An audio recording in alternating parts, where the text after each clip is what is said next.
মানিকতলা বিধানসভা উপনির্বাচনে তৃণমূলের প্রার্থী সুপ্তি পাণ্ডে কিছুক্ষণ আগেই মমতা বন্দ্যোপাধ্যায়ের সঙ্গে তৃণমূলের আরও ৩ নেতার বৈঠক হয় এবং সেই বৈঠকে সিদ্ধান্ত এমন হয়েছে বলে জানা যাচ্ছে। আপনারা জানেন সাধন পাণ্ডের মৃত্যুর প্রায় 2 বছরেরও বেশি সময় হয়ে গেছে, তারপর এই কেন্দ্রে বিধানসভা উপনির্বাচন হতে চলেছে। কথা বলবো, আমাদের সঙ্গে রয়েছেন আমাদের প্রতিনিধি আশাবুল হোসেন। আশাবুল, তাহলে তৃণমূল সুপ্তি পাণ্ডে অর্থাৎ প্রয়াত সাধন পাণ্ডের স্ত্রীকেই প্রার্থী হিসেবে ঘোষণা করতে চলেছে? হ্যাঁ দেখো পাপিয়া, আজকে মানিকতলা বিধানসভা কেন্দ্রের উপনির্বাচনের প্রার্থী কি হবে তা নিয়ে দ্বিতীয় পর্যায়ের বৈঠক ছিল এবং সেই বৈঠকে সূত্র মারফত জানা যাচ্ছে যে সিদ্ধান্ত হয়েছে প্রয়াত সাধন পাণ্ডের স্ত্রী সুপ্তি পাণ্ডে তাকেই তৃণমূল প্রার্থী করতে চলেছে। এবং এই নিয়ে মমতা বন্দ্যোপাধ্যায় উত্তর কলকাতার বিভিন্ন নেতা এবং মানিকতলা বিধানসভা কেন্দ্রের অধীনে যে সমস্ত কাউন্সিলররা রয়েছেন তাদের সকলকেই বৈঠকে ডেকেছিলেন এবং তাদের থেকে মতামত গ্রহণ করেন। প্রত্যেকেই সুপ্তি পাণ্ডের নামে শিলমোহর দিয়েছে এবং মমতা বন্দ্যোপাধ্যায়ও চাইছেন যে সুপ্তি পাণ্ডেই প্রার্থী হোক এখানে।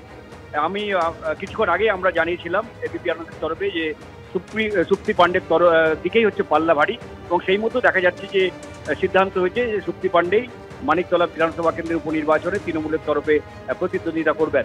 সেই সঙ্গে কুণাল ঘোষ তাকে এই মানিকতলা বিধানসভা কেন্দ্রের উপনির্বাচনে তাকে আহ্বায়ক করা হয়েছে দলের তরফে।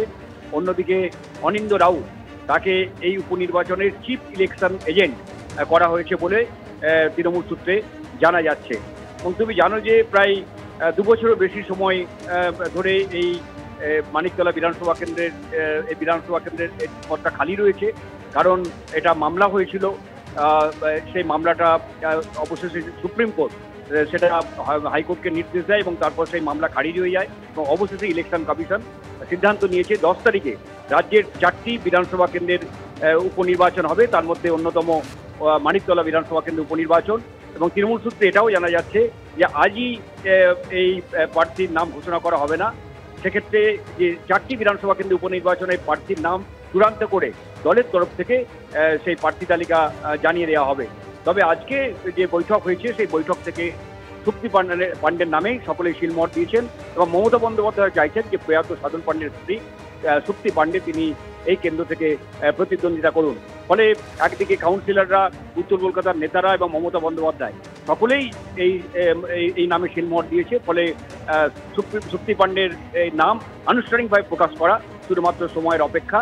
এবং সেই সঙ্গে কুণাল ঘোষকে আহ্বায়ক করা হয়েছে এই মানিকতলা বিধানসভা কেন্দ্র নির্বাচনকে ঘিরে, তিনি আহ্বায়ক এবং চিফ ইলেকশন এজেন্ট হচ্ছেন অনিন্দ্য রাউত। তৃণমূল সূত্রে এই খবর জানা যাচ্ছে। ধন্যবাদ আশাবুল।